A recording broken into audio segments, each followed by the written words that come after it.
whole group? Yes. Okay. Unfortunately, I had a stroke, so my speech is not so good. So I have not been drinking whiskey today.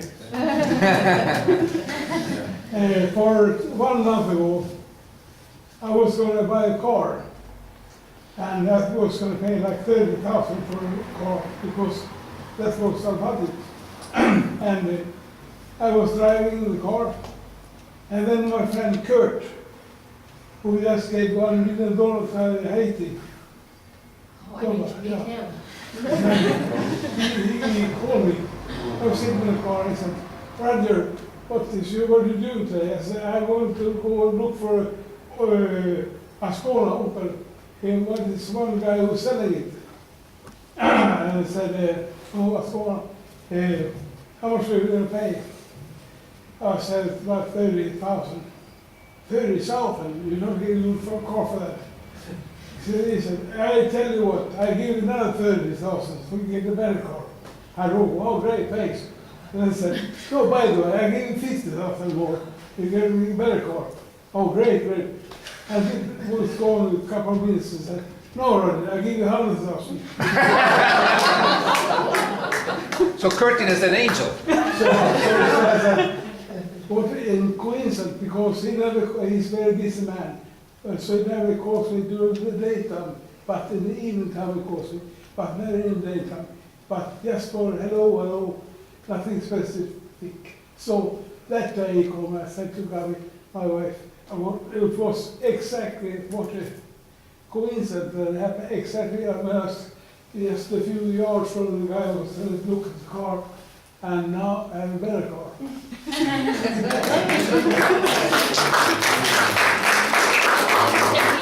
You just kept going up and up and up. You ended up with more than 3 times. Well, you had an angel story on your shirt. Go ahead. For me, Yes, you. this is from a sister in New York. I worked with in the 80s. And she said 2 experiences while fundraising. In New York, fundraising in the evening, selling these manchichis and these things in the pubs and cafeterias. And she went to a, I don't know what it was, pub or something, evening time. And then at the table, there was a man who said, go away from here immediately. So she goes away from that and goes to another pub or whatever. And the same man is sitting at the table and saying, go away from here immediately. So then she went home. She must have been an angel. And another experience she had was also, I don't remember which place of New York, which of these neighborhoods. She had to cross a big bridge, evening time, and there was some kind of dangerous place where guys were there in the street. So, yeah, she did it. Probably she prayed. I don't remember that. And nothing happened. She came home. And next day, one of those guys spoke to her and said, you went so late in this area. How courageous and so. And he said, yeah, I was alone, but I managed. And he said, you were with a big guy beside you. That was the story. This is a common story. Many times, people who are in grave danger will not see anything, but people who have planned to do them harm see guards with them. I heard a story of a missionary who was escaping with his life, and he stopped to camp, and the pursuers got to the camp and turned back. And later, they were reconciled. He said, why didn't you kill me when you had the chance? Are you kidding? You know, you had all those 7-foot-tall guys around. We didn't know what tribe that was. We've never seen such big people. We were surrounded. So they can appear where they need to.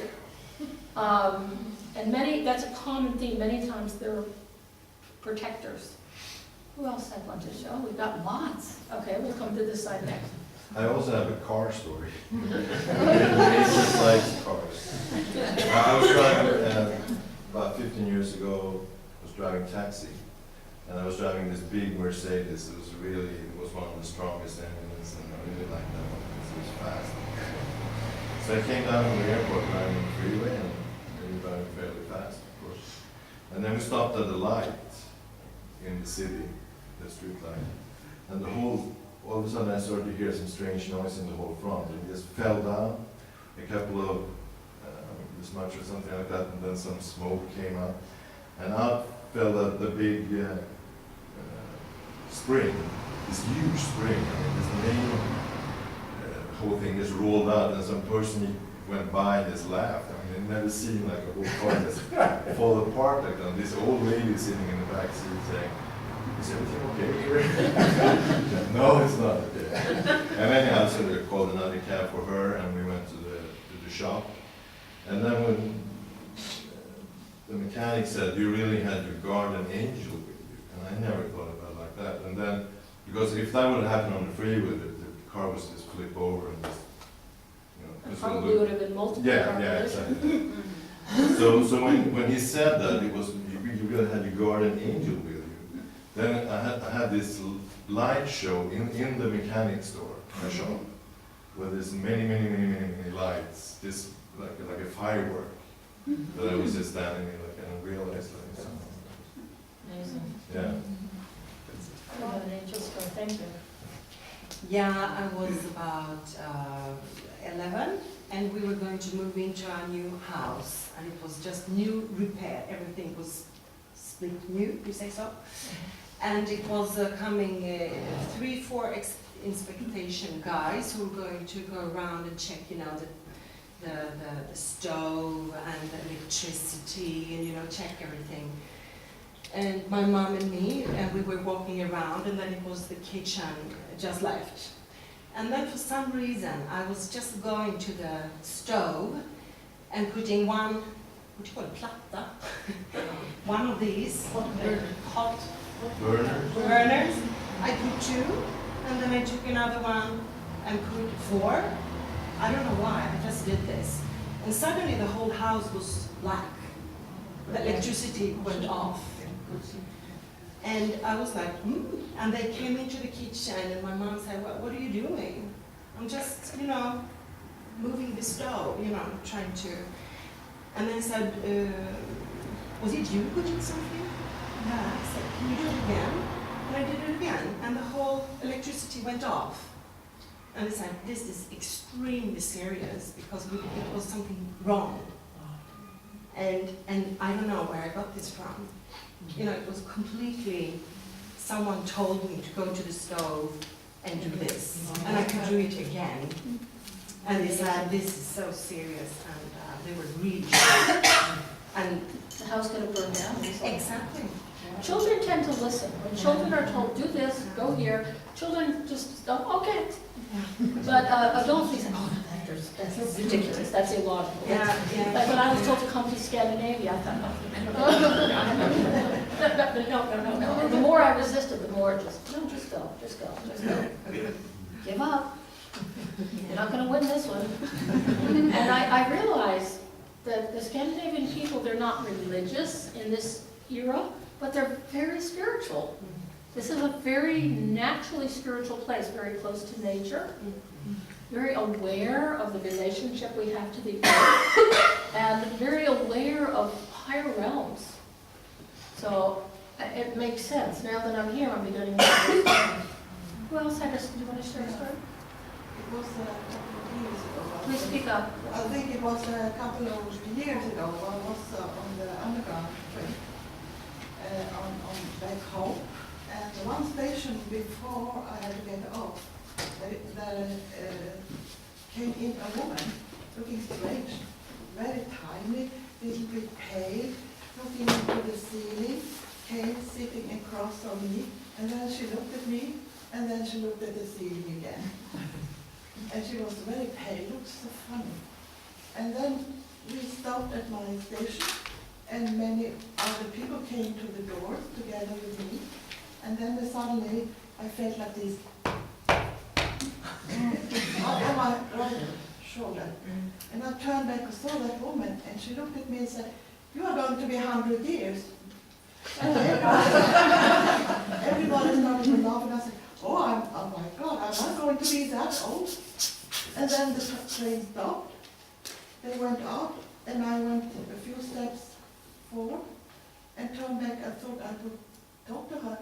She was not there. Well, I hope I'm around to come to your 100th birthday. I've never had that message. Any others have a burning desire to share? Yes?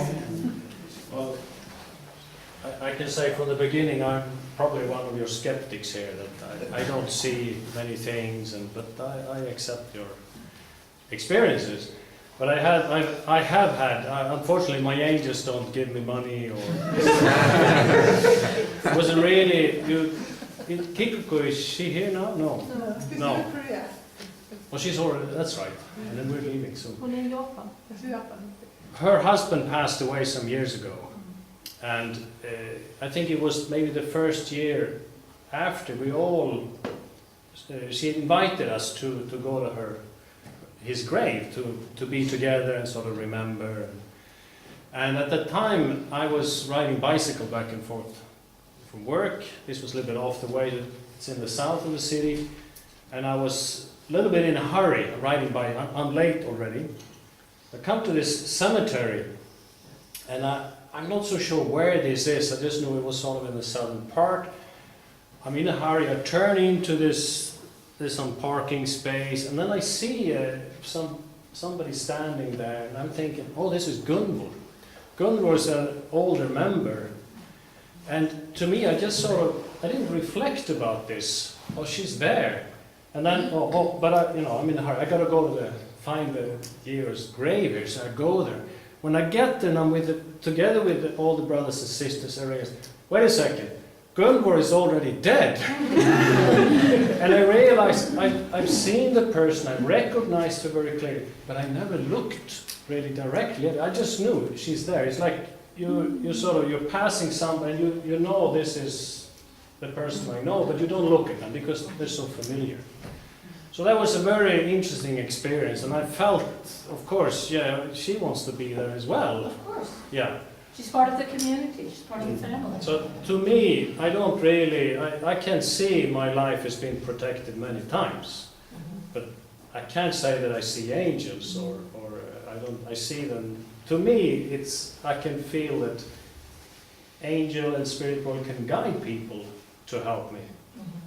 But to me, well, yeah, maybe I'll experience something. I hope so. Now, most people don't see them, and when we do see them, usually we don't. We just think of them as, we think it's a person, and then we turn around and they're not there anymore.